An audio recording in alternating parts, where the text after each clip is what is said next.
Stan looks far more excited than you've ever seen. Looks more excited than you've seen him yet. His arms crossed over his chest and a warm smile on his face. Can you believe that hillbilly chump is a collection like this? You shake your head slowly, still looking around the room with wide eyes. Someday all these are gonna be mine. Come on, I'll show you where the one we're here to get. That's a lot of sad clown paintings. I'm sorry. You follow him into the back of the room, and he stops in front of a large painting of a clown with bright red lips and blue circles on his cheeks, his eyes outlined in black with comically large eyelashes painted onto his eyelids. His neck ruffles droop sadly, and his costume is dingy and worn. What do you think? It's this right here. That's the most beautiful thing I've ever seen. You really like this kind of thing? No kidding? Stan's voice is edged with hope. I find clowns delightful. They're all beautifully done. It's nice to meet somebody who really appreciates these like I do. It's just plain excellent. It's excellent, especially as an art piece. I don't know which one. I love the irony. Clowns are supposed to be happy, but he's not. I wish I knew the story behind it. You look over at Stan and he looks delighted. I have found my man's special interest. Hot Belgian waffles, you really do like it. Well, let's get this thing off the wall and out of here. Hot Belgian waffles. As he works to get the clowning down off the wall, you clown. You wander the room looking at other paintings. As you look over a painting of a mime with dirt on its white and black striped shirt, you're suddenly grabbed by your shoulders. Boo! Ah! You scream, eyes shut in fear as you throw a weak karate chop at the source of the noise, making unimpressive contact with something solid and muscular. After a moment's panic, you squeeze whatever the thing is with your hand and open your eyes, finding is it his plump pecs, his voluptuous bosom.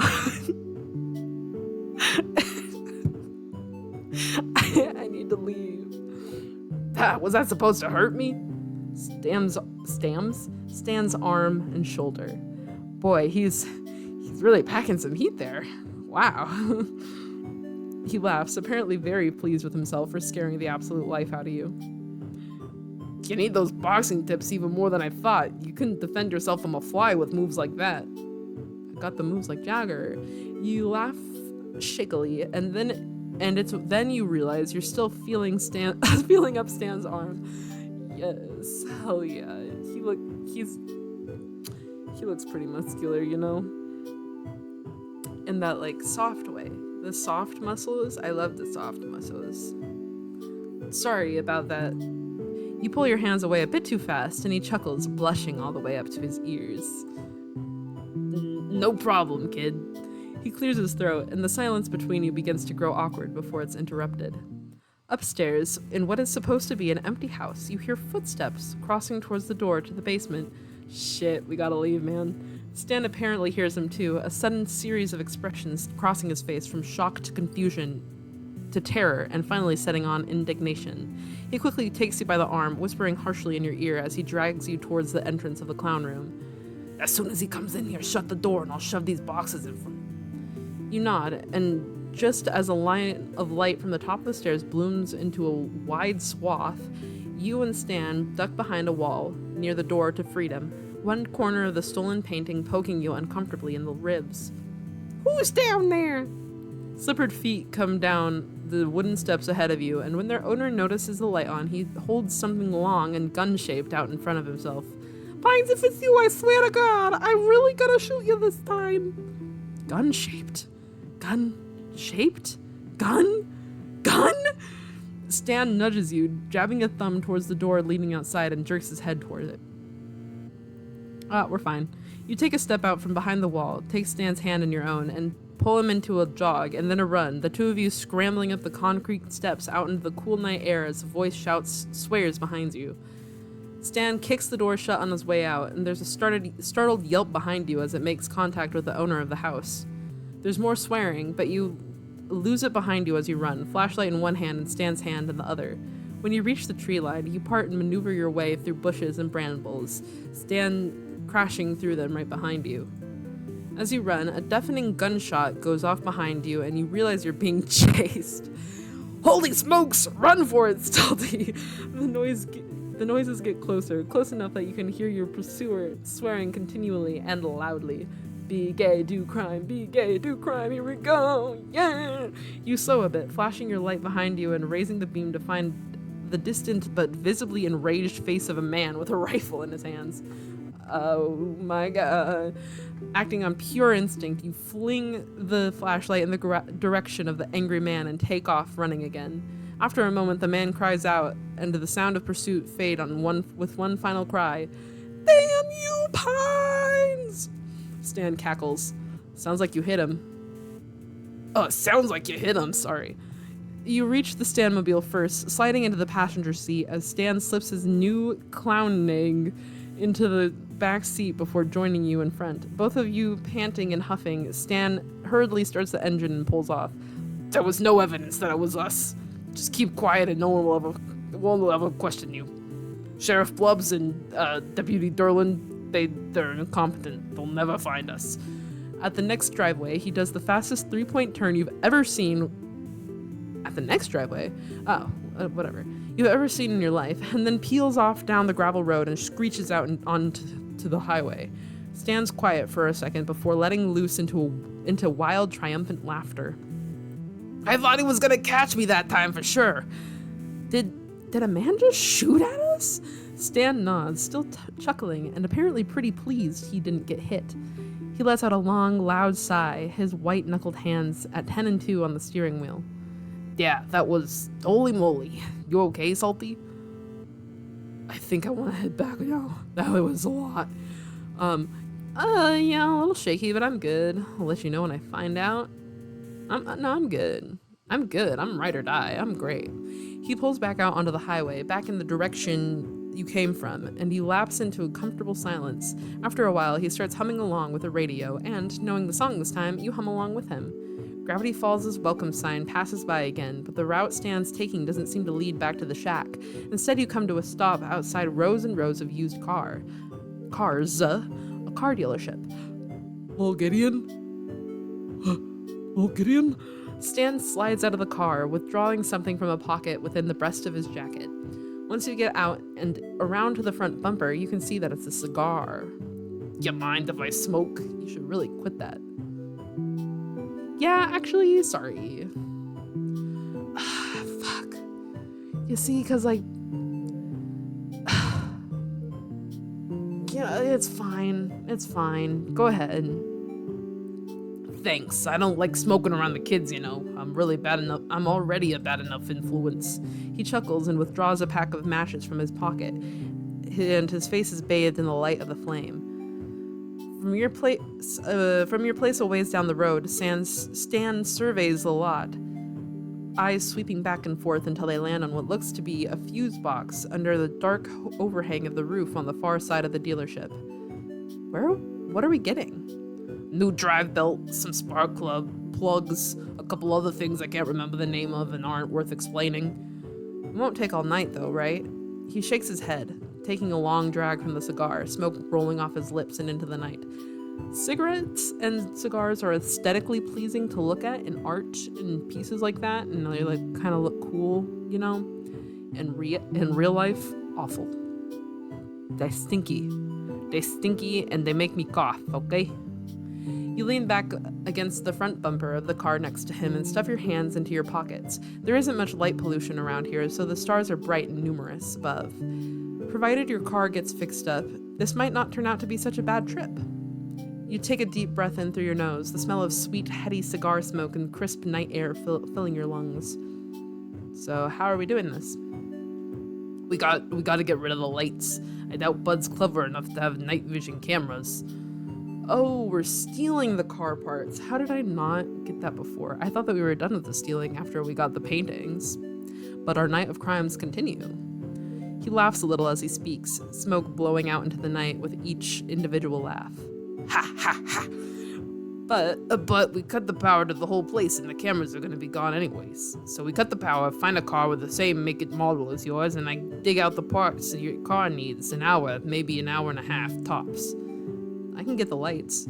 Stan turns his head and looks at you, waving away a fresh cloud of smoke as he accidentally exhales in your direction. You sure? Yeah. Yeah, I totally can do it. The two of you stand there in silence for a few more minutes before he bends down and grinds his cigar cold on the asphalt. Whatever. Straightening with a groan and a huff of quiet laughter. Yeesh, starting to remember why I quit doing this kind of thing. You sure you're all right with this kid? You know, robbing the place? Hell yeah. I'm all for it. Let's rob Bud Gleeful. You think I can't do it? No, that's not it. You've been keeping up with me just fine all night. You just don't seem like you have a lot of experience here. I'm nervous, but I can do it. He smiles, a warm and genuine expression that ignites something fuzzy and soft inside you. You don't notice you're staring until he turns away and moves away towards the trunk. It should have just been turns away and moves towards the trunk. That way we get less repetitive words. Keep that in mind, you unofficial game from the work of many fans that you're not getting paid for. Anyway, he reaches into the car and pulls a lever under the driver's side of the front seat, and the trunk pops open. You follow him to it, and after rummaging around the contents for a moment, he brings out a pair of pliers. All right, you go over there and take care of the lights. I got a few things to get together. You crouch down behind the fence, and when you reach the lot, scrambling along the shadows until you reach the dealership's main building. With a peek over the edge, you see that the wall of the building is cast in shadow from a poorly placed streetlight. Another peek and you spot a car the same make as yours off to the back of the lot, near a sign that says discount section, big deals. It takes an embarrassing amount of effort to get over the fence, but you manage it and press yourself flat against the wall, inching towards this fuse box. I would not be able to do this in real life. It's locked, but you pry it open with the pliers and look over what's inside. A bunch of switches, some wires, flip the biggest switch. Yeah. With your face pinched in concentration, you push the biggest switch in the opposite direction, and the entire property goes dark. You slip the tools into your back pocket and take a look around just to make sure the power's out. With a satisfied nod, you feel your way out into the parking lot, knocking your shins on 3 separate cars before you figure you should probably just stop and wait for Stan. Where you at, kid? His voice isn't far away, but he isn't close either. You feel your way around an SUV and then a sedan. The gravel in the parking lot crunches under your feet, and you reflexively stare down at the ground ahead of you as your eyes slowly adjust to the darkness. Out ahead of you, a flashlight turns on and scans the lot until it finds you. Found ya. He sounds amused, probably by the way you're standing with your arms spread wide over a sleek modern sports car. Getting familiar with the merchandise, yeah? You give the car an awkward pat and make your way towards the beginning of the flashlight's beam. You see anything the same make as yours before you shut the lights off?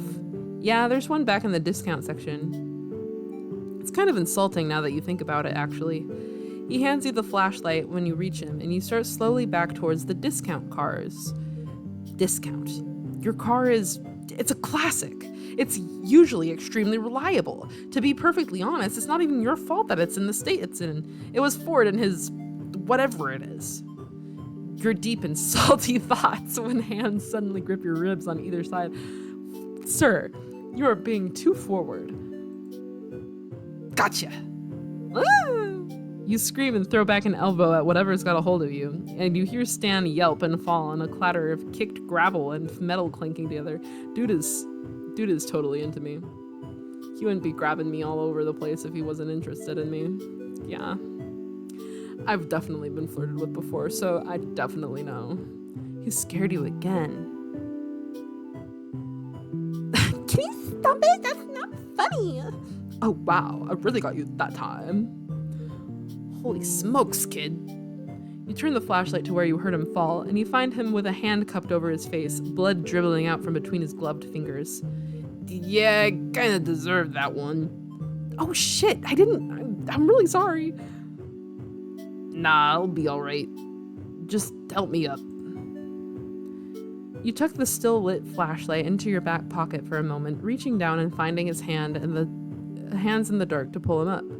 Once he's on his feet, you retrieve the flashlight from your pockets. As you bring the beam to Stan's face, you find him holding a handkerchief over his nose and squinting.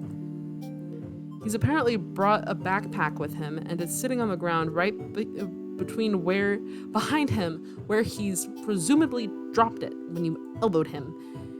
You know, that was a really solid hit. You got a lot of power in there. I don't know if you were just saying it to be nice earlier, but I really could show you some moves, teach you how to direct that strength. I have literally no upper body strength in real life. But sure. Yeah, that sounds fun. He removes a hanky from his nose for a moment, gently prodding at the bridge of his nose with a finger, and frowns. Well, it's not broken, that's for sure. That's good. He laughs quietly, taking a clean corner of the handkerchief and dabbing at his nose with it, grimacing and sniffling hard when it comes back still clean. Good to go. Are you sure you're alright?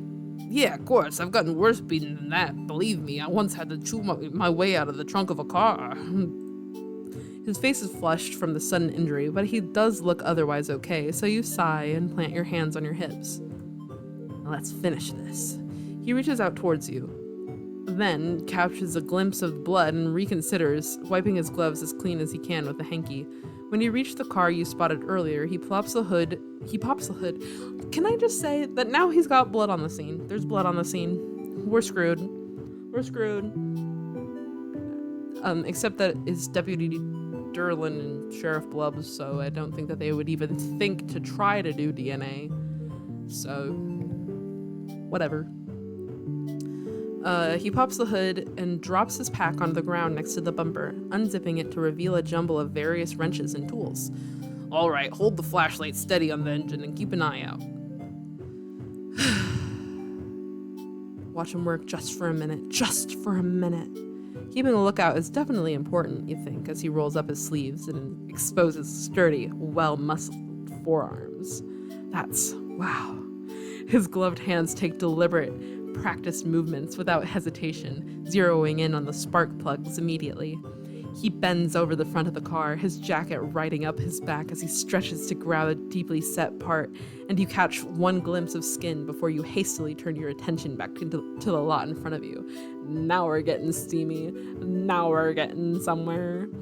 You're suddenly very glad it's dark, and you feel a blush spread over your face and all the way out to your ears. It doesn't take long for him to get what he needs for your car, shutting the hood and setting his pack on it as he stuffs parts into it. That was quick. Nah, the parts you needed are easy to find. It just takes the right... Hey, what's going on over here? That you, bud? The beam of a flashlight finds you both, and Stan turns around quickly, leaving the bag behind himself on the hood. Yeah? Pines, what the hell happened to your face, and what are you doing here? Hey, are you stealing parts again? No. Stan inches closer to you until your shoulders touch, and behind you he pushes the bags into your hands before lowering his voice to speak to you. Run for it. Keep the bag out of sight and toss it into some bushes nearby. I'll get it later. You nod, picking up the bag and holding it behind yourself. The flashlight by the road moves closer, and you slowly scoot away from the car and backwards. Hey you, where you going? You move backwards a little faster, keeping the bag out of sight, and when the light leaves you to check on Stan, you make a break for it towards the back fence, throwing a bag over it ahead of you. A new voice nearby speeds up and you yelp.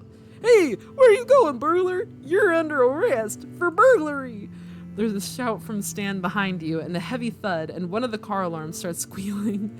You're so surprised by the alarm that the second cop gets his hands around your wrists and slaps a pair of handcuffs on you. We're going to jail. We went on a crime date with Stan, and now we're going to jail. You better quit your squirming there, buddy. We caught you fair and square. Come on, Blubbs. They saved the town from an interdimensional demon. Give me a break. Forget about it. Sorry, Stan, but we got a job to do. Stan grumbles quietly, and the man behind you leads you towards 2 Road. leads you towards the road behind Stan and Blubs, who's now got him in cuffs. You need to get out of this, but how? Kill him! Kill him and take his car! Try to grab something off his belt, but yeah, let's not do gun. No gun today. You close the space between you and the cop behind you. Once something moves between your fingers, you grab it, bringing back, well, you're not sure what it is, but it feels like it's cold and metal, so you slip it into your back pocket. Ah, shoot, darling, we don't have the cruiser. Me and my ideas for romantic strolls in the moonlight. Aw. Oh. Well, why don't we just commandeer Stan's car? I'm pretty sure that's supposed to be commandeer, not commander. Oh. Never mind, it was supposed to be commander. Do you mean commandeer? I don't know. Edward Derland, you are an absolute delight, and I cherish having you as my life partner. Derland giggles behind you, and Blubs giggles with him. Oh, they're just cutie pies. The two of them push you and Stan into the back of the car, crowding you in with the clowning. Stan grips it protectively, muttering under his breath about the fuzz. He's quiet for most of the ride, only speaking up once. You okay, Salty? I mean, yeah, as okay as I can since I've been arrested. Oh no, that was mean. I'm okay. Undo! He falls silent after you respond and stays that way all the way back to the station. Yeah. I just got remembered? I just got reminded of the Gravity Falls episode, Seuss and the Real Girl, where he's doing his dating sims or whatever, and he's like scrolling backwards for the undo. I can do that because this isn't real life. But you know, if Stan Pines became alive and became real and loved me, you know what? I think that would make my entire day. Just my day. That's all. Inside the station, Derland leads you to a pair of chairs by a desk, and Blubs disappears down a hallway. I really should have stopped this episode at some good point, but we're too far in it now, I guess. Blubs is back after a few minutes, a deep frown set into his face, and after directing his frown at Derland, he takes you and Stan down another hallway to a set of cells. At first, he withdraws a set of keys and opens the door. You and Stan are uncuffed, and with a solid, somewhat alarming clang, the cell door shuts and locks.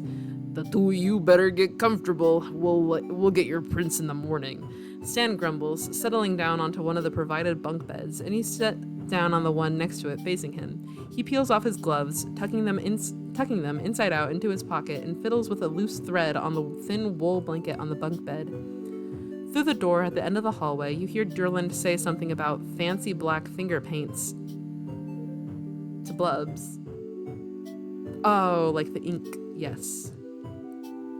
Here in the bright fluorescent lights, you see that he still has a bit of blood smeared under his nose and on his chin, and you feel a flush of embarrassment when you remember that you're the one who did that to him. He asked for it, you know? He had it coming.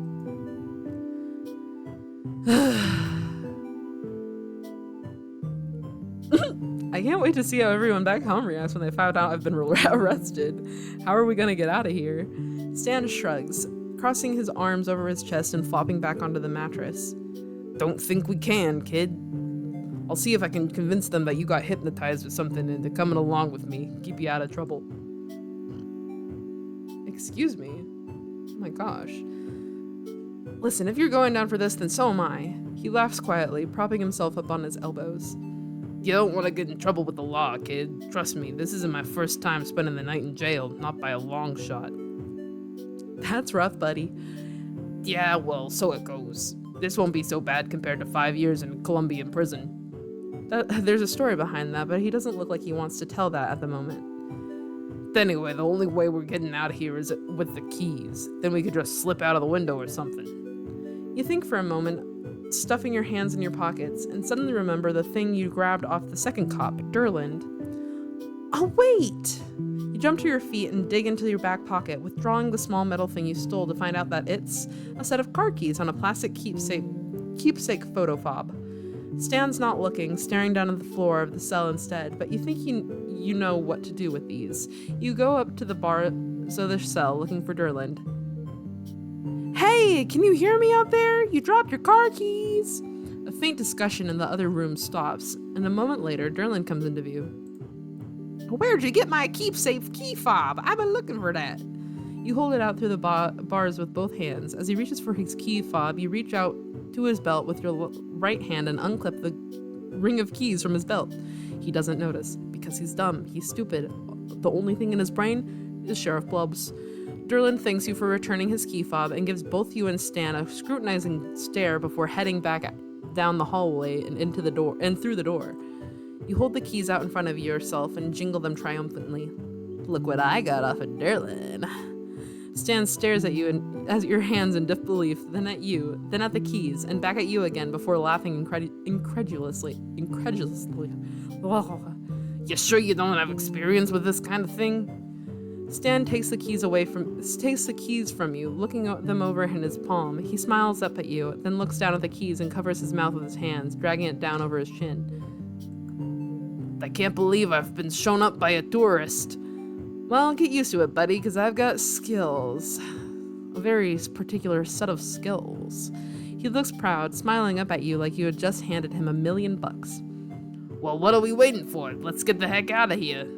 He stands as you reach through the bars and try keys until one works. The door swings open with a quiet creak, and you creep out down the hallway to the door. You open it a crack, looking out into the lobby and see Blubs asleep at the front desk, Durland not in sight.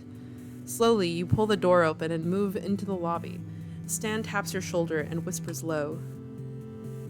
Gotta get my keys. You see them anywhere?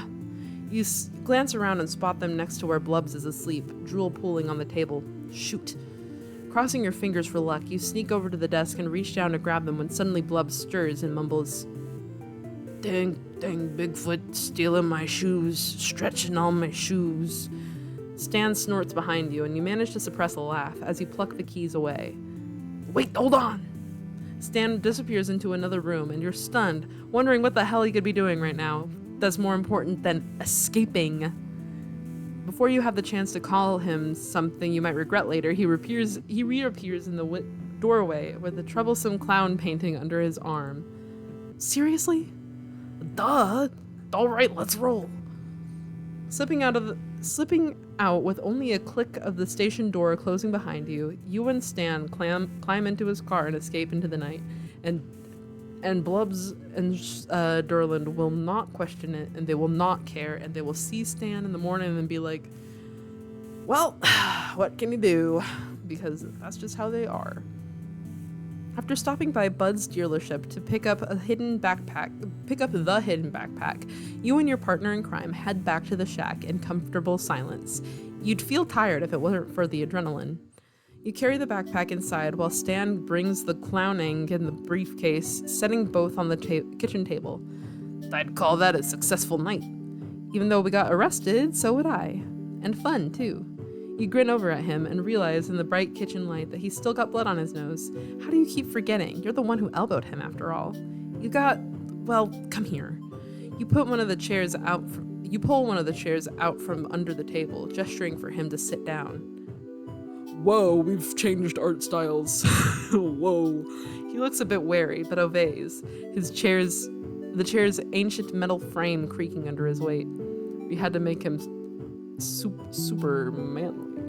Look at that nose. Wow. You grab a couple of paper towels, turning on the faucet under the sink and wetting them. Clean them up. Yep. That's just what we gotta do. It's a dating sim. We gotta clean them up.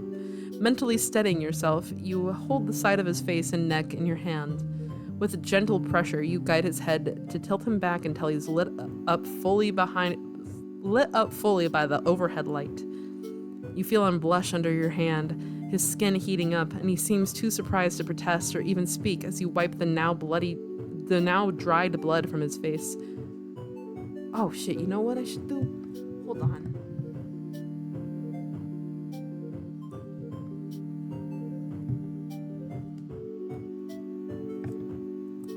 There we go. Okay. Continue. Nothing happened. He's quiet while you work, watching you with warm brown eyes rimmed by dark lashes. Blah, blah, blah. I could have taken care of this myself, you know. He says this, but he hasn't pulled away or made any move to leave. I did the damage. The least I could do is clean up after myself. And anyway, you've done plenty as it is. You got me arrested. You got me shot at. Yeah. The paper towels you have become too soiled to work with, so you toss them into the trash and go back with it to get a few more. Your hand returns to his cheek, and you could be imagining things, but it almost feels like he leans into it. Yeah, now this is what I'm talking about. This is some juicy content here. I really did have a good time with you tonight. I had no idea crime could be so fun. Be gay, do crime. He smirks, avoiding your gaze. I had a good time too. You pause for a moment, realizing something. Those cops aren't gonna come after us, are they? Stan shrugs. Probably not. They're nice enough guys, but not exactly competent. You laugh weakly and he smirks at you. Ah, shit. Oh, shit. Oh, shit. Oh, fuck. Oh, no. Oh, what is happening? Oh, no, I've done something awful with my... Oh, my goodness. Okay, everything's fine. Everything's okay. Oh, we're back. Here we go. Oh, you laugh quietly and he smirks up at you. You stand back to make sure you're finished and toss the last paper towels into the trash. You sure it's not broken? Nah, I'm fine. Don't worry about it. Your hand lingers on his cheek. Old man stubble. Oh, should I hug him? Oh. Is that too forward? You know what? I'm gonna hug him. You take a fortifying deep breath and lean down, wrapping your arms around him. Thanks for the car parts. You pull away and he's got a funny look on his face. And for the good time. Well, good night. He stares at you for a moment with that look on his face, then composes himself and gives you a goofy smile. Sleep tight, Salty. You brush your teeth and change into your pajamas, and it's not until you get into bed that you realize you're still smiling. The rush from it all hasn't completely faded, but after a while your eyes grow heavy and you drift off to sleep. Nobody back home is ever going to believe this. Yeah! We are made for each other. Yeah! Okay. Alright. Cool. So, we'll call that good. And hey, thank you all for watching. I feel like this episode was quite fun. I enjoyed doing crimes with Stan the Man, and it seems like we're getting some headway into becoming his lover. Anyway, thanks for watching. Subscribe, hit that like button, ping the bell or ring the bell or whatever, you know. Yeah, love you, bye.